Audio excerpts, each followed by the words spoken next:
We are a nation of animal lovers. Brexit will improve life of Britain's animals. Vows. The Environment Secretary said Brexit will also combat problems such as puppy smuggling. He said it was good news that an agreement had been reached in the first stage of negotiations over Britain's departure from the European Union, adding that the focus could now turn to trade and the positive outcomes of leaving. His comments came as a draft bill, enshrining animal sentience into UK law post-Brexit and introducing jail sentences of up to 5 years for animal abusers, was published.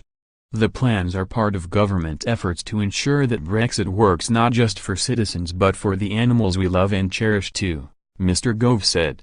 Mr. Gove has sought to allay concerns after MPs last month voted against an amendment to the European Union withdrawal bill, which would have transferred an EU protocol recognizing animals as sentient beings into domestic law. The vote prompted a social media backlash, but the Environment Secretary denied it was a vote against the idea that animals feel pain and argued the amendment risked creating legal confusion. The draft bill says the government must have regard to the welfare needs of animals as sentient beings in formulating and implementing government policy.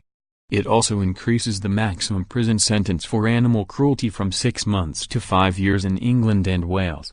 Mr. Gove said, "As we leave the EU we will deliver a green Brexit, not only maintaining but enhancing animal welfare standards. Animals are sentient beings who feel pain and suffering, so we are writing that principle into law and ensuring that we protect their welfare.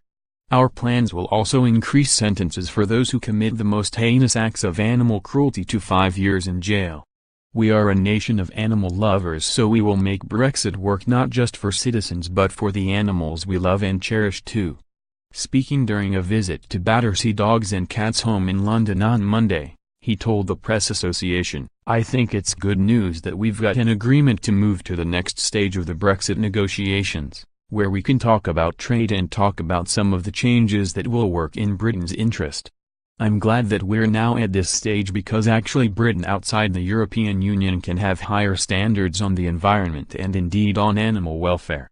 And one of the reasons why people voted to leave the European Union is to make sure that when it comes to, for example, things like puppy smuggling, that we can have the rules here which ensure that there is appropriate welfare and appropriate protection for animals and for humans." Claire Horton, chief executive of Battersea Cats and Dogs Home, said the rescue center was delighted by the announcement. She said, "It will make a massive difference for animals and hopefully really start to act as a deterrent and put England back where it should be at the top of the league tables for animal welfare." David Bowles, the RSPCA's head of public affairs, said, "This is potentially great news for animals post-Brexit. To include the recognition of animal sentience as well as increasing animal cruelty sentencing to 5 years into the new 2018 Animal Welfare Bill is a very bold and welcome move by the government. Even better, the legislation explicitly rejects the kind of exemptions for activities that the European Union deemed acceptable, such as bullfighting and producing foie gras, which will offer even stronger protection than Article 13 of the EU treaty could ever do.